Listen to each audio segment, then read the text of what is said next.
Assalamualaikum warahmatullahi wabarakatuh. Hai kalian mahasiswa semester 3 Tadris Matematika IAIN Kudus. Lagi apa sekarang? Lagi belajar mata kuliah persamaan diferensial ya? Gimana rasanya? Pasti seneng lah ya. Secara kalian kan anak matematika, pasti ya suka ngitung lah ya. Eits. Tapi pernah nggak sih kalian mikir, kenapa kalian harus belajar persamaan diferensial? Jangan-jangan kalian belajar ini cuma sia-sia, gak ada gunanya? Enggak, tenang aja. Pastilah kalian belajar ini ada gunanya untuk kehidupan sehari-hari. Masa iya sih? Penasaran? Yuk kita kenali penerapan persamaan diferensial terutama orde 1 dalam kehidupan sehari-hari. Cekidot.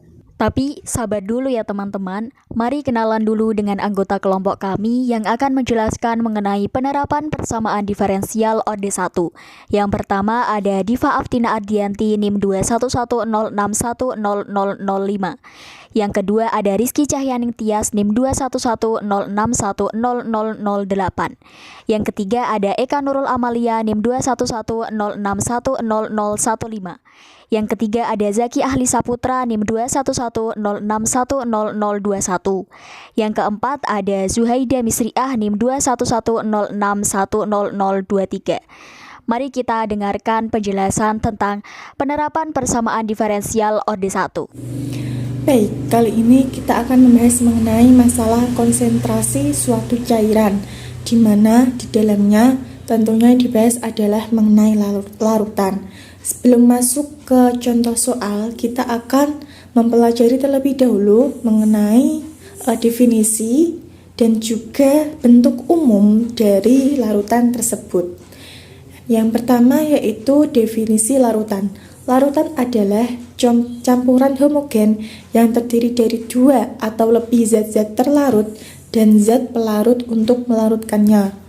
Komposisi atau kandungan dari zat terlarut dan pelarut dalam suatu larutan dinyatakan dalam konsentrasi larutan. Nah, adapun bentuk umum dari konsentrasi larutan dinyatakan dalam banyak zat terlarut di mana satuannya adalah gram dibagi dengan volume larutan di mana satuannya adalah liter. Lalu, laju suatu senyawa dinyatakan dalam konsentrasi dilambangkan dengan K dikali dengan laju larutan dilambangkan dengan V. Nah, campuran sendiri adalah suatu proses di mana terdapat suatu senyawa dengan konsentrasi tertentu dicampur dengan suatu senyawa lain dalam suatu tempat sehingga bercampur sempurna dan menjadi suatu campuran lain dengan konsentrasi yang berbeda. Jika X merupakan jumlah senyawa pada saat tertentu, maka dx per dt menunjukkan perubahan X jumlah senyawa terhadap T, di mana T ini yang dimaksud adalah satuan waktu. Nah, dalam suatu pencampuran akan terjadi proses di mana terdapat campuran masuk dan juga campuran yang keluar dengan keterangan in adalah keterangan untuk laju jumlah senyawa masuk, sedangkan out adalah proses untuk laju jumlah senyawa keluar. Maka, untuk menentukan perubahan jumlah senyawa terhadap waktu dapat dinyatakan dengan dx per dt sama dengan in min out, atau dx per dt sama dengan laju jumlah senyawa masuk dikurangi laju jumlah senyawa keluar. Nah, dari pembahasan ini saya menyertakan satu contoh, di mana yang pertama yaitu contohnya sebuah bak memuat 100 liter air. Karena suatu kesalahan 300 pon garam tertaburkan dalam bak yang semestinya diperlukan 200 pon garam. Nah, untuk mengatasi masalah ini dibuanglah air yang sudah bercampur garam dengan teratur 3 liter tiap menit. Dalam waktu yang sama, ke dalam bak dimasukkan juga 3 liter air murni. Jika dijaga agar kondisi garam dalam bak merata setiap saat dengan diadakan pengadukan. Nah, pertanyaannya adalah diperlukan berapa lama agar garam yang ada dalam bak sesuai dengan yang diharapkan yaitu 200 pon. Nah, untuk menjawab masalah ini, selalu kita misalkan dengan suatu variabel yang kita gunakan yaitu variabel X menyatakan banyaknya pon garam. Diketahui di mana dx sama dengan jumlah garam dalam bak. Jika dimasukkan dalam rumus tadi, berarti dx per dt sama dengan laju jumlah garam yang masuk dikurangi laju jumlah garam yang keluar. Nah, laju garam yang masuk ini sama dengan 0 karena tidak ada lajunya. Laju garam yang keluar sama dengan x per. Karena tadi sebuah bak memuat 100 liter air, berarti X per 100 liter dikali 3 liter per menit. Nah, untuk satuan liternya tinggal dihapus, berarti sama dengan 3 per 100 X per menit. Jika dimasukkan dalam rumus tadi, yaitu dx per dt sama dengan laju jumlah garam yang masuk adalah 0 dikurangi laju jumlah garam yang keluar, yaitu dihasilkan dikurangi 3x per 100 dengan G0-nya sama dengan 300. Nah, kita integralkan, berarti integral dx per 3x sama dengan integral min 1 per 100 dt. Integral dari dx per 3x sama dengan 1 per 3 ln x, dan integral dari min 1 per 100 dt sama dengan min 100 t. Kita tambahkan dengan c. Ln-nya kita pindahkan ke depan menjadi ln x pangkat 1 per 3 sama dengan min 1 per 100 t plus c. Ln-nya kita hilangkan menjadi x pangkat 1 per 3 sama dengan e pangkat min 1 per 100 t plus c. Kita ubah menjadi sama dengan c1 dikali e pangkat min 1 per 100 t min C1 dikali E pangkat min 1 per 100 T. Nah, untuk X-nya kita hasilkan sama dengan C1 dikali E pangkat min 3T per 100. X sama dengan 0, berarti sama dengan C1 dikali E pangkat min 3 dikali 0 per 100. T-nya karena T-nya tadi 0, sama dengan 300. Dihasilkan C1 dikali E pangkat 0 sama dengan 300. Nah, hasilnya C1 sama dengan 300. Karena kita ingin garam di bagnya hanya 200 pon, maka X-nya kita ganti menjadi 200 sama dengan C1 tadi 300. Berarti 300 dikali E pangkat min 3T per 100. Nah, 300-nya kita pindah ke ruas kiri menjadi 200 per 300 sama dengan E pangkat min 3T per 100. 200 per 300 kita sederhanakan menjadi 2 per 3 sama dengan E pangkat min 3T per 100. Dan 2 per 3 sama dengan min 3T per 100. Nah, kita hasilkan T-nya sama dengan min ln 2 per 3 dibagi 3 per 100. Hasilnya sama dengan min 100 ln per 3 dibagi 3 sama dengan 13,5. Nah, jadi air garam dalam bak akan sesuai dengan yang diharapkan dalam waktu 13,5 menit. Baik, penerapan permasalahan diferensial orde 1 yang selanjutnya yaitu tentang masalah model populasi. Dalam suatu masalah model populasi, anggaplah NT melambangkan jumlah zat atau populasi yang bertumbuh dan luruh. Dalam suatu populasi, pastikan adanya sesuatu yang bertumbuh dan ada sesuatu yang luruh.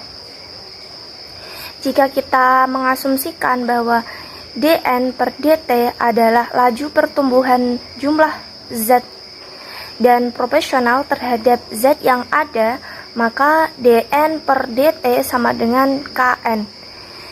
Kn dipindah ruas menjadi dN per dt min Kn sama dengan 0, di mana K di sini adalah konstanta dan Nt adalah suatu fungsi yang dapat diturunkan terhadap waktu, sehingga dengan demikian dN per dt min Kn sama dengan 0 adalah fungsi yang kontinu.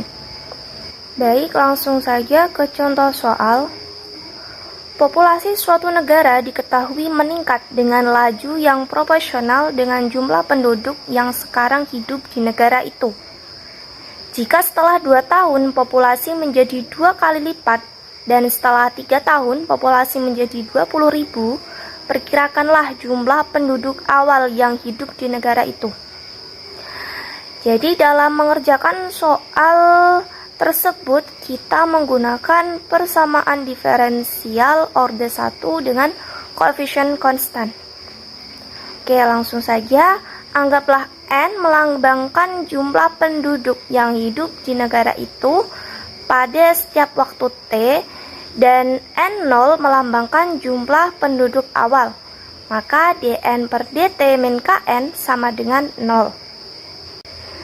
Penyelesaiannya yaitu dengan persamaan diferensial dengan koefisien konstan. Di sini dN per dt min Kn sama dengan 0. Kn dipindah ruas menjadi dN per dt sama dengan Kn. Di sini N dipindah ruas ke sebelah kiri yang asalnya di sebelah kanan, maka 1 per N kali dN per dt sama dengan K. Dan d ln N per dt sama dengan K. Di sini d ln N, dt dipindah ruas ke sebelah kanan, maka d ln N sama dengan K dt. Di sini kedua ruas diintegralkan menjadi integral d ln N sama dengan integral K dt. Integral d ln N sama dengan ln N. Sedangkan integral K dt sama dengan KT plus C. Di sini menjadi N sama dengan E pangkat KT plus C. Terus diubah menjadi N sama dengan E pangkat KT kali E pangkat C. Di sini C kan suatu konstanta ya, maka akan tetap menjadi konstanta, maka N sama dengan CE pangkat KT. Kembali ke soal tadi, jika T 0 maka N sama dengan N0. Kita masukkan, maka N0 sama dengan CE pangkat KT. Tadi T-nya kan 0, jadinya K kali 0. Terus N0 sama dengan CE kali C kali E pangkat 0. E pangkat 0 di sini kan 1, jadi C sama dengan N0. Nah, kita substitusikan C sama dengan N0 ke N sama dengan CE pangkat KT menjadi N sama dengan N0 kali E pangkat KT. Lanjut, jika T sama dengan 2 dan N sama dengan 2N0, maka kita bisa substitusikan ke N sama dengan N0 kali E pangkat KT menjadi 2 kali N0 sama dengan N0 kali E pangkat 2K. Jadi di sini N0 bisa kita coret ya, maka N0-nya akan hilang dan 2 dipindah ruas jadi setengah. Terus menjadi K sama dengan setengah ln 2K. Setengah ln 2K di sini adalah 0,347. Jadi K sama dengan 0,347. Nah, kita substitusikan kembali. K sama dengan 0,347 ke N sama dengan N0 E pangkat KT. Menjadi N sama dengan N0 E pangkat 0,347 kali T. Lanjut, pada T sama dengan 3 dan N sama dengan 20.000, maka substitusikan ke N sama dengan N0 E pangkat 0,347 T. Jadi di sini N-nya tadi kan 20.000, jadi 20.000 sama dengan N0 kali E pangkat 0,347 kali T. T-nya tadi 3, maka kali 3. Di sini 0,347 kali 3 di sini kan 2,832. Jadi 20.000 kali N0, 20.000 sama dengan N0 kali E pangkat 2,832. Jadi sudah ditemukan bahwa N0 sama dengan 7.062. Jadi perkiraan jumlah penduduk awal yaitu 7.062 penduduk. Baik, selanjutnya saya akan menjelaskan mengenai hukum pendinginan Newton. Hukum pendinginan Newton ini merupakan penerapan dari persamaan diferensial linear orde 1. Nah, untuk bunyinya sendiri, menurut Isaac Newton yang merupakan penggagas dari hukum pendinginan Newton ini sendiri, karena kan namanya itu diambil ya, nama Isaac Newton itu diambil dari nama penggagasnya tersebut. Nah, Isaac Newton ini menyatakan bahwa kecepatan mendingin atau turunnya suhu tiap satuan waktu akan berbanding langsung dengan selisih suhu antara cairan dan lingkungannya. Secara matematis dapat dituliskan dengan dt besar per dt kecil sama dengan min K dikali dengan T min Tm, di mana dt besar per dt kecil itu merupakan laju dari suhunya dalam interval waktu tertentu. Lalu untuk K-nya itu sendiri merupakan konstanta proporsional, T-nya merupakan suhu pada waktu tertentu. Untuk Tm-nya itu merupakan suhu kamarnya atau suhu dalam lingkungannya tersebut. Nah, untuk contoh sendiri dari kasus pendinginan ini, ketika kita ingin memasak sebuah kue, kita memasukkan ke dalam oven, lalu setelah matang kita keluarkan kue tersebut dari oven tersebut. Nah, setelah dikeluarkan itu kan pasti mencapai suhu yang sangat tinggi ya. Setelah dibiarkan beberapa waktu, suhu tersebut akan mencapai suhu yang sama dengan suhu kamar atau suhu yang ada di sekitarnya. Artinya ada penurunan suhu antara suhu yang tinggi ke suhu yang rendah. Nah, di sanalah itu disebut dengan kasus pendinginan yang memenuhi hukum pendinginan Newton ini. Nah, selain dari rumus yang ada tadi, ternyata saya menemukan rumus yang lain dalam sumber yang lain juga, yakni dt besar per dt kecil sama dengan K dikali dengan T min Tm. Perbedaannya itu terletak pada K, teman-teman, atau konstanta proporsional. Nah, dalam sumber yang saya temukan itu menyatakan kalau rumus ini tidak hanya digunakan untuk kasus pendinginan saja, tapi bisa digunakan untuk kasus pemanasan. Artinya ketika K-nya atau konstanta proporsionalnya itu bernilai negatif, maka itu termasuk dalam kasus pendinginan. Berbeda ketika K-nya itu positif, maka termasuk ke dalam kasus pemanasan. Karena kalau kasus pemanasan itu kan kita dari bawah ke atas atau dari suhu yang rendah ke suhu yang tinggi, artinya terdapat kenaikan, maka dia positif. Berbeda ketika pendinginan itu kan dari suhu yang tinggi ke suhu yang rendah, artinya dia turun, maka dia disebut dengan negatif itu tadi. Nah, selain contoh dari ketika kita memasak sebuah roti dan memasukkan ke oven lalu kita mengeluarkannya dan membiarkannya, itu ada contoh lain, teman-teman, yakni sebuah bola tembaga mempunyai suhu 100 derajat Celcius. Bola tersebut dimasukkan ke dalam cairan yang bersuhu 30 derajat Celcius. Setelah 3 menit suhu bola menjadi 70 derajat Celcius. Tentukan setelah berapa menit suhu bola menjadi 40 derajat Celcius. Nah, dari soal ini kita bisa selesaikan dengan menggunakan persamaan diferensial linear orde 1. Namun sebelumnya kita plot-plotkan terlebih dahulu ya, kira-kira yang diketahui apa saja, lalu yang ditanyakan apa saja. Nanti setelah kita menyelesaikan itu tadi, kita baru bisa untuk menjawab soal tersebut.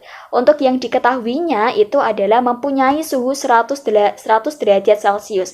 Ini kasusnya sama seperti roti itu tadi, ketika dikeluarkan dari oven itu kan mencapai suhu tertinggi. Nah, sama seperti bola tembaga itu tadi, ketika sudah dikeluarkan itu mencapai suhu tertinggi. Artinya dalam waktu yang 0 atau tidak ada waktunya, atau dapat dituliskan dengan T0 itu sama dengan 100 derajat Celcius. Lalu kita baca kalimat selanjutnya, bola tersebut dimasukkan ke dalam cairan yang bersuhu 30 derajat Celcius.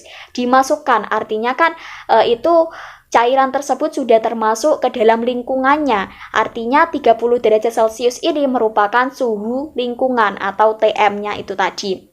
Lalu untuk waktunya sendiri setelah 3 menit, suhu bola menjadi 70 derajat Celcius. Kalau tadi kan T0, kalau sekarang sudah menjadi T3. T3-nya itu merupakan 70 derajat Celcius. Tentukan setelah berapa menit suhu bola menjadi 40 derajat Celcius. Nah, ini yang ditanyakan, 40 derajat Celcius itu sudah mencapai berapa menit, seperti itu. Nah, untuk selanjutnya kita akan menjawab soal ini menggunakan persamaan diferensial linier OD1. Baik, di sini saya akan menjelaskan mengenai penyelesaian dari soal-soal yang ada tersebut. Nah, sebelumnya kita tuliskan terlebih dahulu kira-kira yang diketahui apa saja. Yang pertama ada T0 sama dengan 100 derajat Celcius. Yang kedua ada Tm sama dengan 30 derajat Celcius. Yang ketiga ada T3 sama dengan 70 derajat Celcius. Nah, untuk rumusnya sendiri itu kita menggunakan yang dt besar per dt kecil sama dengan K dikali dengan T min Tm. Nah, di sini saya akan menggunakan yang K-nya itu kita buktikan apakah kalau ini kasus pendinginan itu negatif dan ataukah ini kasus pemanasan yang justru K-nya itu adalah positif. Seharusnya ini kasus pendinginan ya teman-teman, karena kan di sini 100 derajat Celcius ke 70 derajat Celcius. Artinya ada penurunan di sana, maka disebut dengan kasus pendinginan tersebut. Nah, untuk yang ditanya itu adalah T-nya berapa setelah mencapai 40 derajat Celcius. Kita akan selesaikan bersama-sama.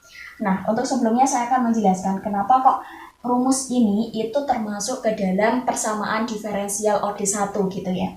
Nah, di sini kita lihat teman-teman, ada dt besar per dt kecil. Yang artinya apa? Di sini itu kita bisa tuliskan ini sebagai y aksen. Y aksen atau turunan pertamanya. Nah, turunan pertamanya itu memiliki ordenya 1, tidak diturunkan lagi atau tidak memiliki orde 2 dan seterusnya. Maka dari itu, ini itu disebut dengan persamaan diferensial orde 1. Oke, kita langsung ke penyelesaian soalnya saja ya. Nah, untuk yang pertama kita plot-plotkan kira-kira nanti ini itu memiliki variabel yang sama, kita jadikan 1. Misalkan di sini, ini kan T, di sini juga ada T min Tm, artinya di sini sama-sama suhu, kita jadikan 1 saja. Jadi kita bisa tuliskan seperti ini. dt besar per T min Tm sama dengan K. Lalu untuk dt kecilnya ini kita kalikan dengan K-nya atau konstanta proporsionalnya itu, dikali dengan dt. Nah, untuk selanjutnya kalau kita dalam pemisahan variabel itu kan langkah selanjutnya setelah kita memisahkan kita integralkan gitu ya teman-teman. Nah, ini kita integralkan kedua ruas, jadi integral dt per t min tm sama dengan integral dari k dikali dt. Nah, untuk selanjutnya kita lihat teman-teman di sini. Integral dari dt besar per t min tm. Nah, ini itu bisa dituliskan dengan integral 1 di per t min tm dikali dengan dt. Nah, kita tahu ya kalau integral 1 per itu biasanya dengan ln. Asalkan turunan dari bawahnya ini adalah 1 itu. Nah, ini bisa kita tuliskan dengan seperti ini. 1 per T min Tm dikali dengan dt sama dengan integral K dikali dengan dt. Nah, untuk ini sendiri itu kita bisa ubah menjadi ln dari T min Tm sama dengan, nah, integral dari K itu kan konstanta. Konstanta ketika diturunkan terhadap, ketika diintegralkan terhadap dt itu akan menjadi K T, jangan lupa ditambah dengan J karena ini adalah integral tak tentu, artinya tidak memiliki batas atas dan juga batas bawah. Untuk selanjutnya kita memiliki rumus seperti ini teman-teman. Kalau misalkan saya punya ln X sama dengan Y, itu kita bisa ubah kalau kita mencari X-nya itu sama dengan E pangkat Y.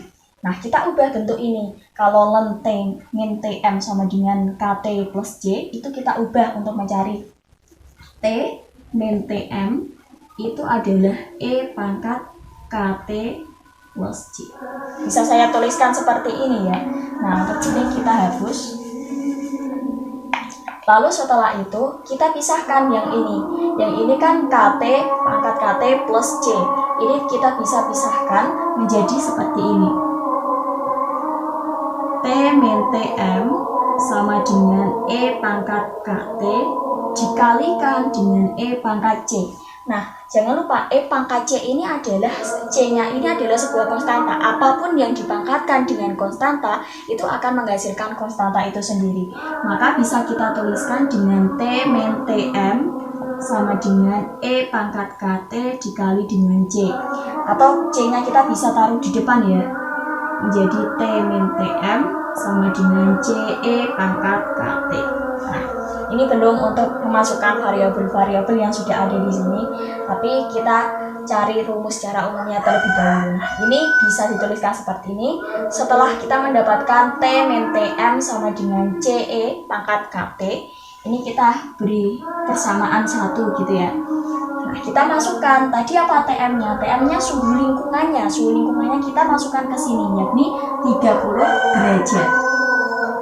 Kita ubah T min 30 derajat sama dengan C E pangkat KT. Nah, seperti ini ya. Kalau kita ingin mencari T-nya, berarti kita pindahkan 30 derajat ke ruas yang sebelah kanan. Jadi kita bisa tuliskan T sama dengan CE pangkat KT ditambah dengan 30 derajat Celcius. Nah, selanjutnya apa? Selanjutnya kita masukkan informasi-informasi yang ada di sini. Kita kan tidak tahu ya C-nya itu berapa, lalu K-nya itu berapa, kita tidak tahu. Maka kita menggunakan informasi-informasi yang sudah ada. Misalkan di bagian ini T0 sama dengan 100 derajat Celcius. Kita substitusikan T0 sama dengan 100 derajat Celcius. Ke bagian ini ya, kita gantikan T0 sama dengan 100 derajat Celcius, berarti T-nya ini kita bisa langsung gantikan 100 derajat Celcius ya teman-teman.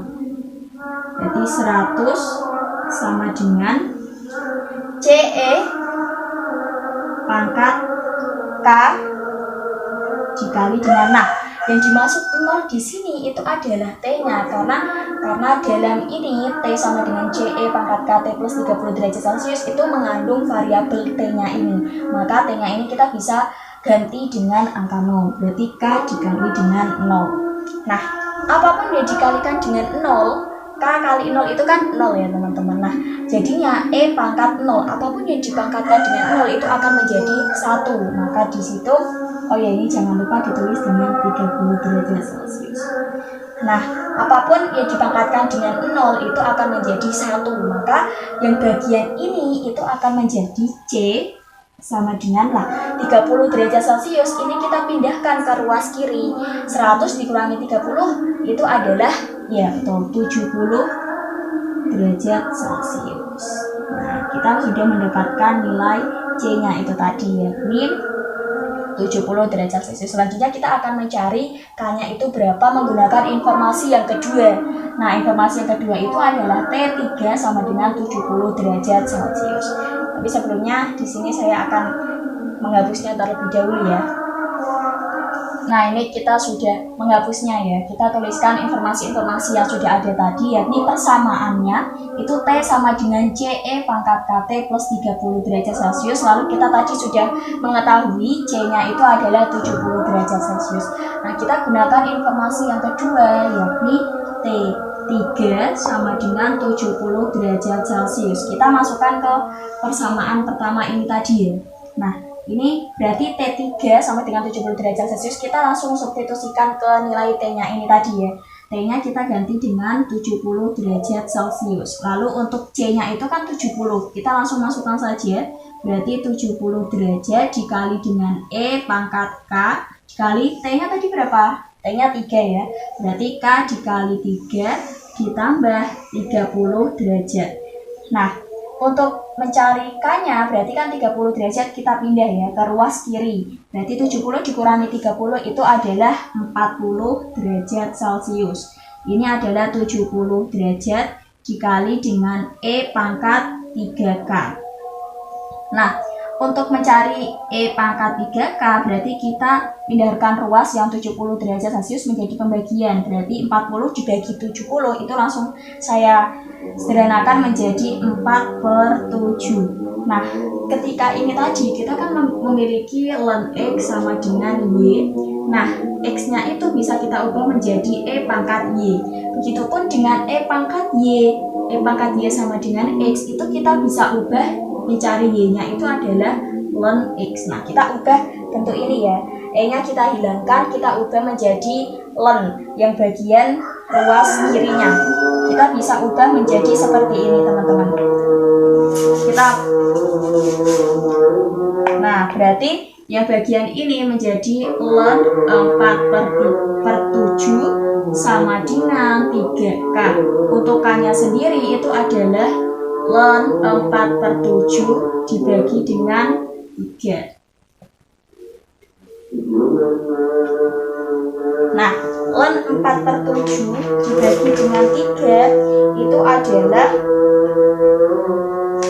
negatif 0,56 gitu. Nah, ini sudah dihitung dengan menggunakan kalkulator ya teman-teman. Jadi kita bisa membuktikan, oh ternyata K-nya itu adalah negatif. Maka bisa terbukti kalau kasus ini adalah kasus pendinginan. Nah, kita lanjutkan ke soalnya tadi. Kita kan ditanya T-nya itu berapa setelah mencapai 70 derajat Celcius gitu ya. Kita bisa menuliskan dari rumus ini tadi, T sama dengan CE pangkat KT plus 30 derajat Celcius. Kita ubah T-nya 40 derajat Celcius. Kita ubah 40 sama dengan C-nya tadi berapa?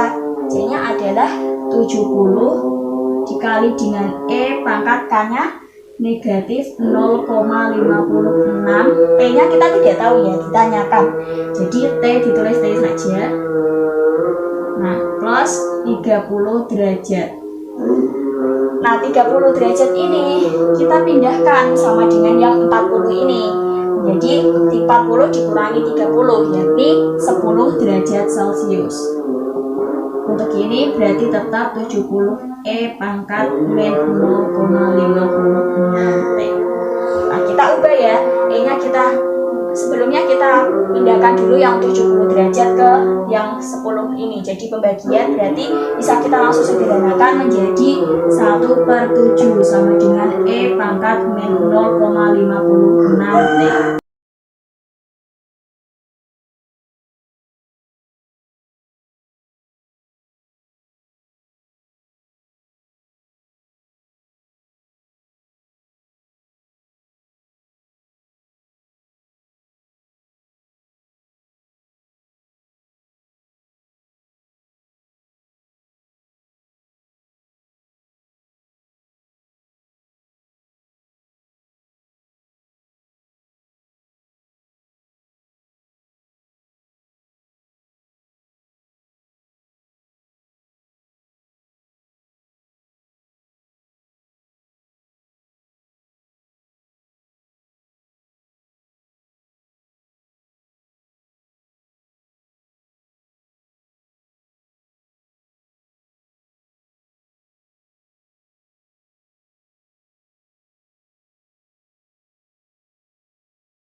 Baik, yang selanjutnya yaitu penerapan persamaan diferensial dalam masalah menghitung bunga bank.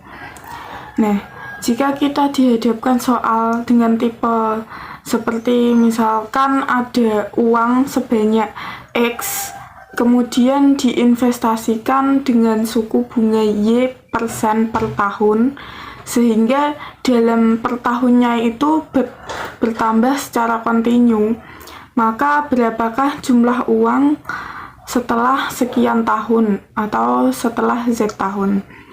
Nah, jika kita dihadapkan dengan soal yang berbentuk seperti itu, biasanya kita mengerjakannya dengan cara menggunakan rumus bunga majemuk, di mana rumusnya yaitu A sama dengan P dalam kurung 1 plus R per N pangkat NT, yang mana A adalah jumlah akhir atau total seluruh uang, kemudian P adalah nilai pokok awal, dan R adalah suku bunga, N adalah jumlah jangka waktu per tahun bunga, dan kemudian T adalah jumlah jangka waktu yang berlalu. Karena di sini kita membahas mengenai persamaan diferensial ya, jadi jika kita mendapatkan soal yang seperti itu, selain kita menggunakan rumus bunga majemuk, kita juga dapat menyelesaikannya dengan persamaan diferensial, yaitu persamaan diferensial OD1 yang terpisah, di mana bentuk umum dari persamaan diferensial OD1 terpisah itu adalah mx dx ditambah ny dy sama dengan 0.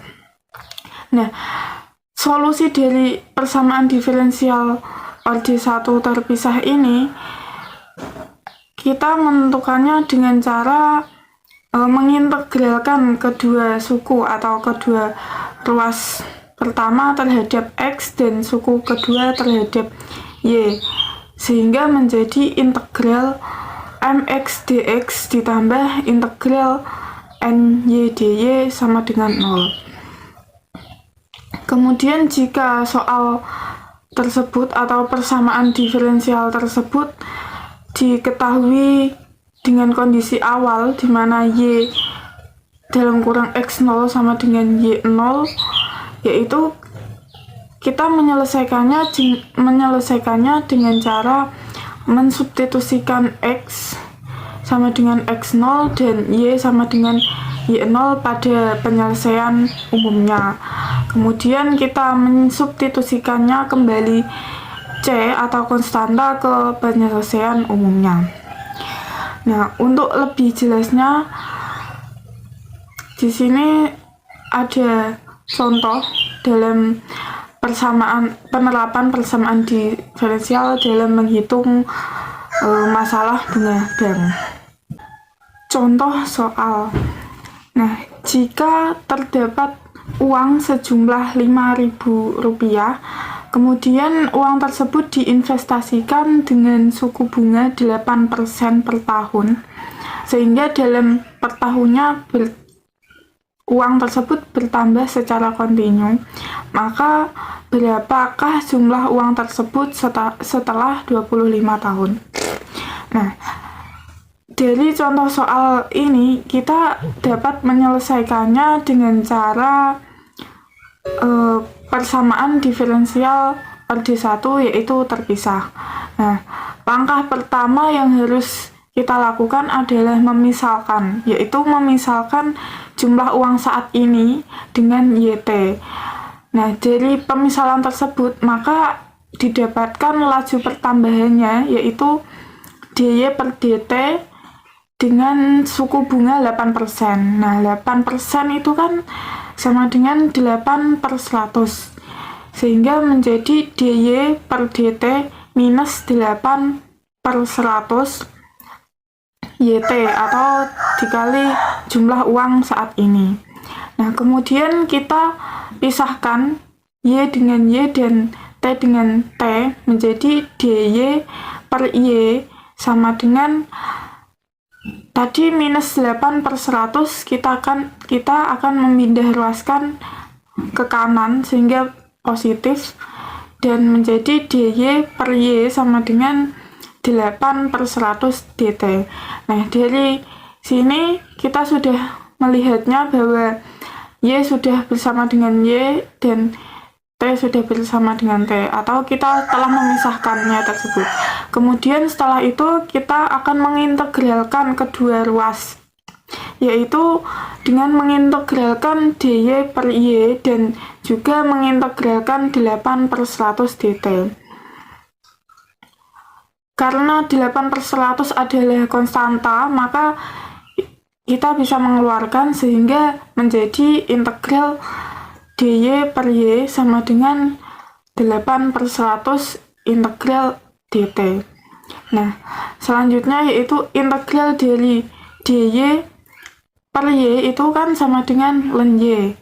Nah, kemudian 8/100. 8/100 ini konstanta sehingga turun dan dituliskan saja menjadi 8/100. Kemudian integral dari dt.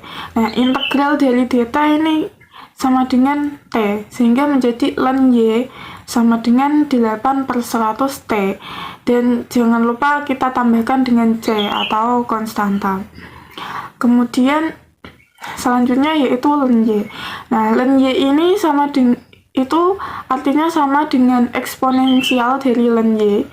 Kemudian sama dengan 8/100 t plus c itu juga sama dengan eksponensial dari 8/100 t ditambah c. Kemudian eksponensial dari 8/100 t ditambah c kita pisahkan antara 8/100 t dengan c-nya itu, sehingga menjadi eksponensial 8/100 t dikali dengan eksponensial dari c. Kemudian slide selanjutnya. Nah, di sini saya menuliskan kembali yang tadi, yaitu eksponensial dari ln y sama dengan eksponensial 8/100 t ditambah dengan c. Nah, eksponensial dari 8/100 t plus c ini saya pisahkan menjadi eksponensial 8/100 t dikalikan dengan eksponensial dari c. Nah, eksponensial dari c ini sama dengan y0, karena tadi kalau YT itu kan sama dengan jumlah uang pada saat ini. Nah, eksponensial dari C ini itu sama dengan Y0, yaitu jumlah uang pada saat T-nya itu sama dengan 0. Sehingga dapat dituliskan menjadi YT sama dengan eksponensial dari 8/100 T dikalikan dengan eksponensial C-nya itu saya ganti dengan Y0, atau Y0 dikali eksponensial dari 8/100 T. Nah, kemudian kita tadi diketahui bahwa jumlah uang pada saat T-nya 0 itu adalah 5.000, maka T sama dengan Y0 atau Y0-nya itu sama dengan 5.000. Kemudian kita masukkan nilai awal, yaitu Y0 sama dengan 5.000 ke dalam YT, sehingga menjadi YT sama dengan 5.000 dikali dengan eksponensial 8/100 T. Nah, di dalam soal diketahui bahwa T-nya tadi atau uang tersebut ditabung selama 25 tahun, sehingga T-nya adalah 25 tahun. Kemudian kita mensubstitusikannya T ke dalam T sama dengan 25 tahun ke dalam YT tersebut, sehingga Y dalam kurung 25 sama dengan 5.000 dikali dikali eksponensial dari 8/100. Nah, T-nya ini diganti dengan 25, sehingga Y pada saat 25 tahun ini menjadi 36.945,28. Jadi dapat disimpulkan bahwa jumlah uang tersebut setelah 25 tahun kemudian adalah 36.945,28. Selanjutnya adalah masalah mekanika klasik. Dalam bagian ini kita akan membahas mengenai gaya yang bekerja pada benda. Dalam hukum Newton pertama menyatakan bahwa benda diam akan tetap diam dan benda bergerak akan tetap bergerak kecuali terdapat gaya luar yang mempengaruhinya.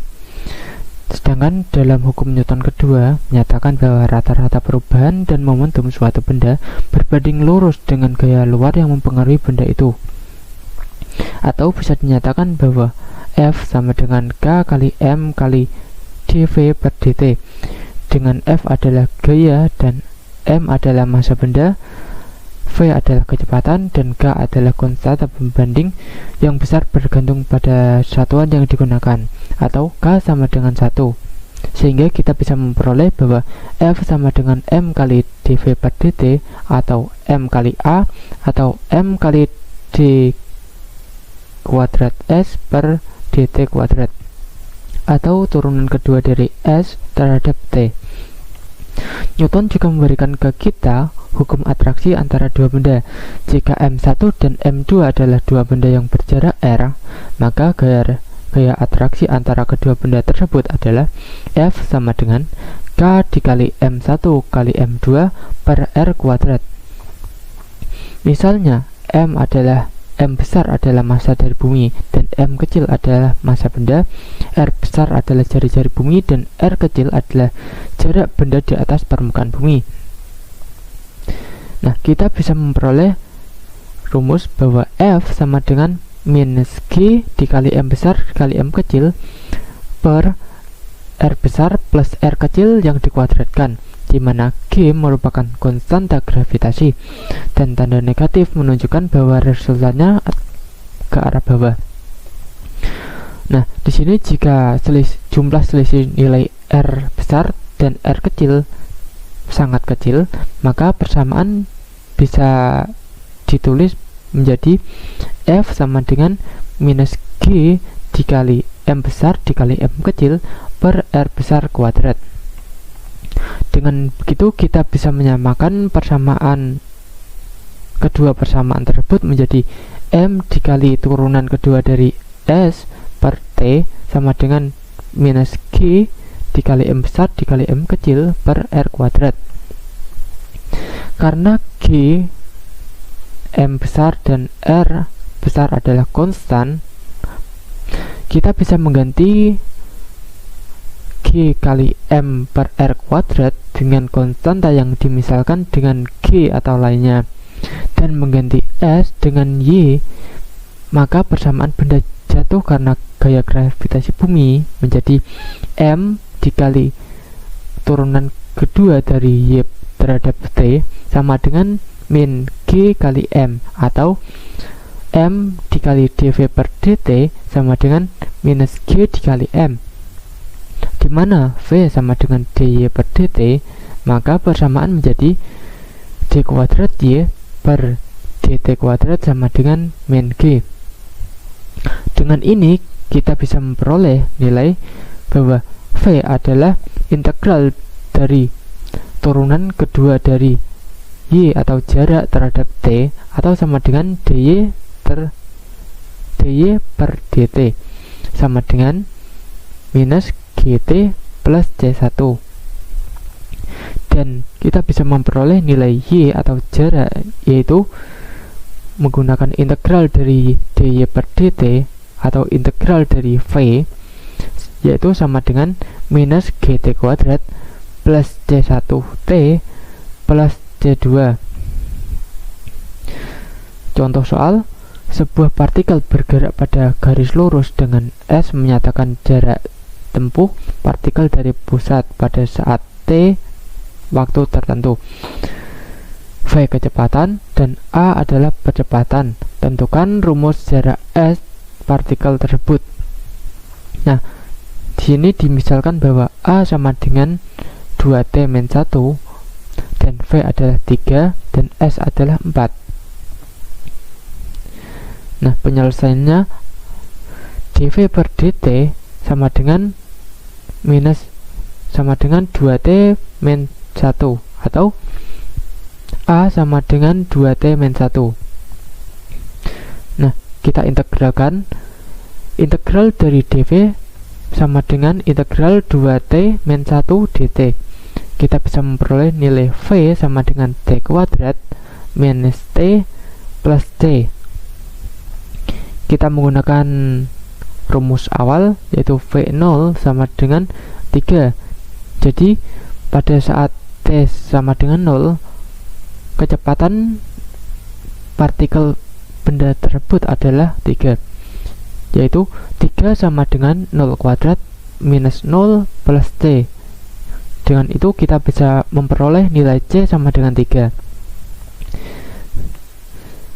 Sehingga V menjadi T kuadrat minus T plus 3. Nah, V adalah turunan dari S terhadap T, yaitu T kuadrat minus T plus 3. Nah, di sini kita bisa mengintegralkan dari ds sama dengan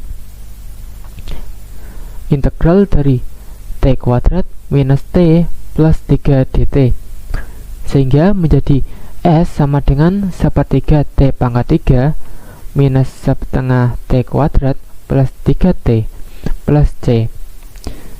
Kita masukkan ke dalam S awalnya, yaitu 4, sehingga memperoleh nilai 4 sama dengan sepertiga kali 0 minus setengah kali 0 plus 3 kali 0 plus C, sehingga kita bisa memperoleh bahwa nilai C dalam S tersebut adalah 4. Dari sini kita bisa memperoleh bahwa solusi umum dari persamaan diferensial berikut adalah S sama dengan 1/3 T pangkat 3 minus setengah T kuadrat plus 3T plus C atau plus 4. Gimana nih rasanya setelah mendengarkan penjelasan mengenai penerapan persamaan diferensial orde 1? Tambah semangat dong. Ternyata apa yang kita pelajari saat ini ada manfaatnya bagi kehidupan ya. Gimana? Matematika asyik bukan? Oke, mungkin sekian penjelasan mengenai penerapan persamaan diferensial orde 1. Dari kelompok kami mengucapkan terima kasih. Semangat belajar, semangat berkontribusi. Wassalamualaikum warahmatullahi wabarakatuh.